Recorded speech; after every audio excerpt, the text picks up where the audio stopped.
Okay, so the Great Pyramid is right here with the basalt. It's kind of landing here, flat area with the stones, and there are a couple of pieces here. And the interesting thing is that there's a bit of a match up with the stone. So on here, if you look carefully, you can see the little straight lines going through, or straightish lines, and you can see them here. So just sort of following this up and through, and you can see the workmanship on the stone.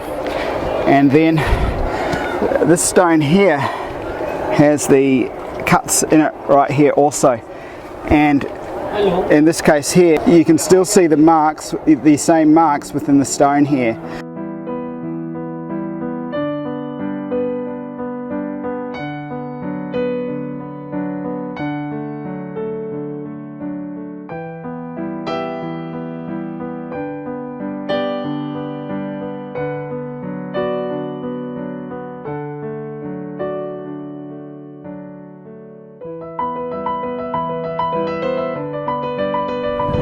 Just beside the Great Pyramid, once again, the last spot was just over here, but another place here where the stone is remarkable, so we'll look at a few still shots from here.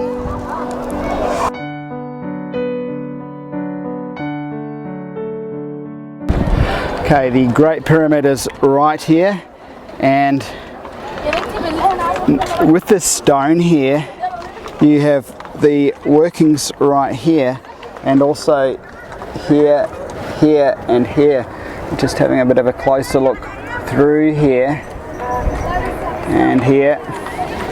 Now, just a bit of an idea.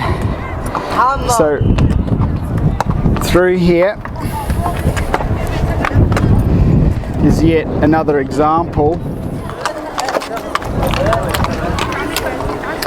And in this case, you can see the variation in line right here, and very definite lines right through.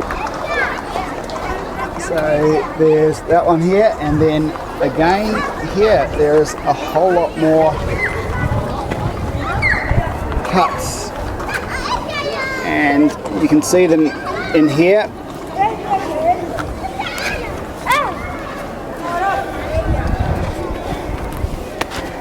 And again through here.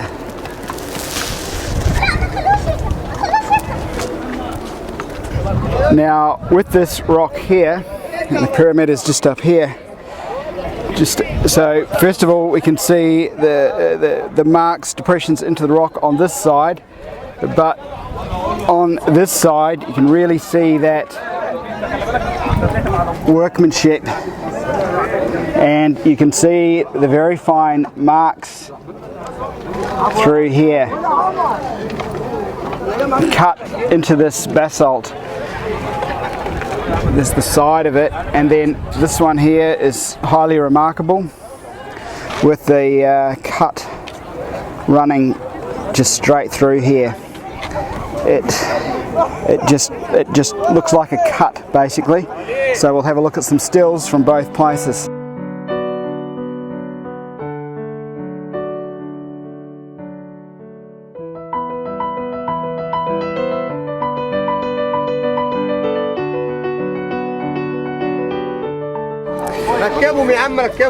So one mark is right through here in that rock there, and again they're just dotted around here.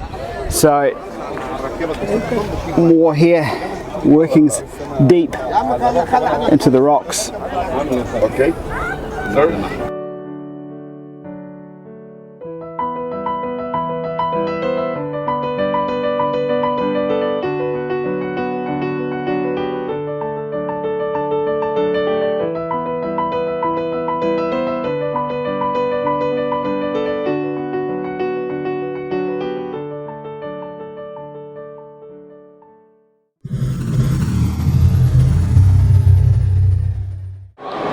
So this is the other side of it, and it's kind of recessed out, and coming around this way, so there's a bit of a line going down here, and then across the top there's this line that tracks through here also, and leads to the cut, although the cut's kind of gone off in a way. And here is yet a further look. Now, you can kind of see that it undulates along here, and if you touch it, it undulates also. Now, there is a straight cut through here, and yeah, this is like, it's hard to tell if it is a straight line through there. I'll just get a good look at it, or a curved one.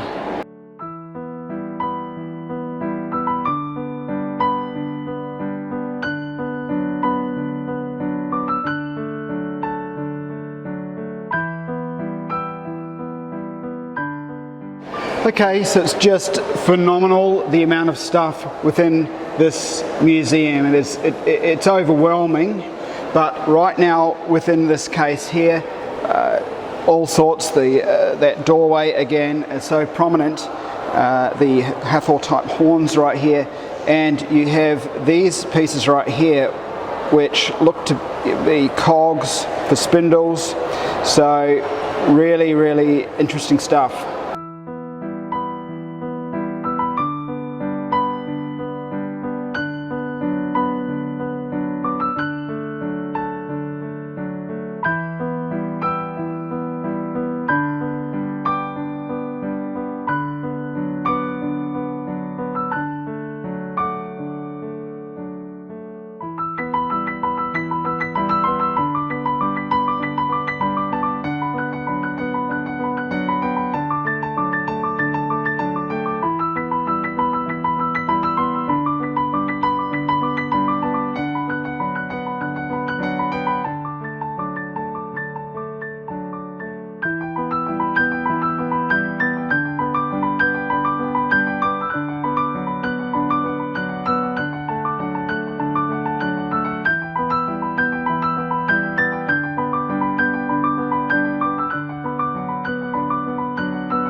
This sculpture dates back to the 5th dynasty, and you can see the plaque here.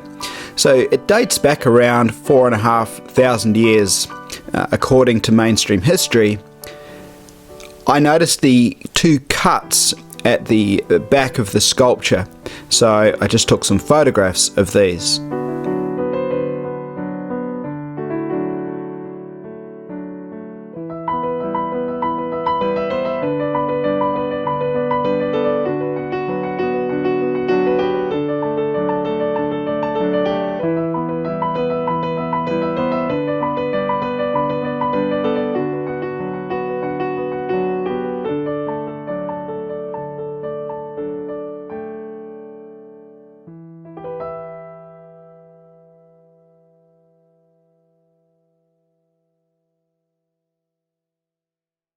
The Museum of Egyptian Antiquities in Cairo, Egypt is massive, so due to my own time constraints, I was almost running through the place to find this vase of schist, which wasn't that easy to find.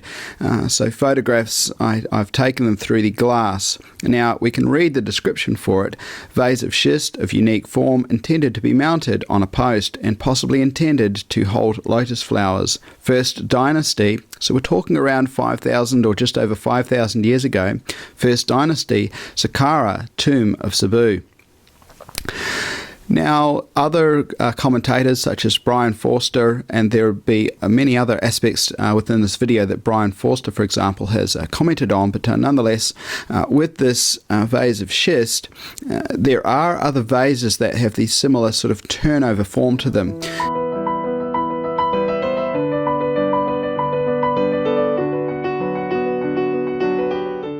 Now, with this vase in the museum, you can see that much of it has been sort of recreated, if you will, and that it's not like sort of perfect in form, if you will. It's not, you know, kind of machine-like as one might think it is if you look close up.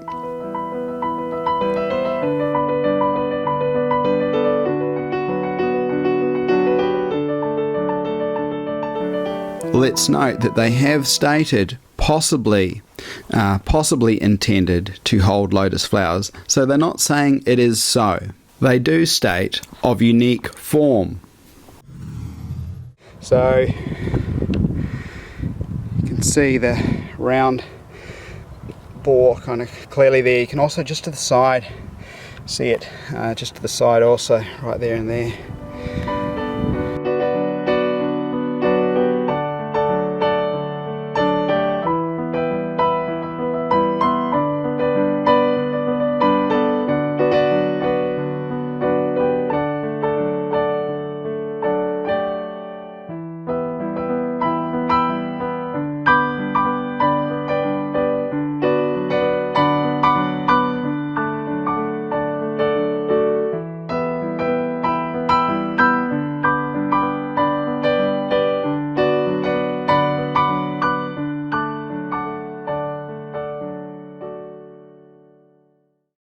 We ventured to Abu Ghurab, which is around about 15 kilometers out of Cairo, and you have the Sun Temple of Nisir there.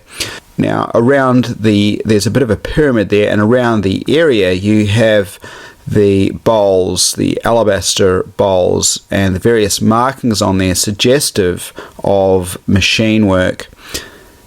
In this case, you can see that there's been a bore-like device going into this stone. So a really interesting place. I thought I'd basically show some various tools and signs of ancient technology and machine work. So I hope you've enjoyed the video.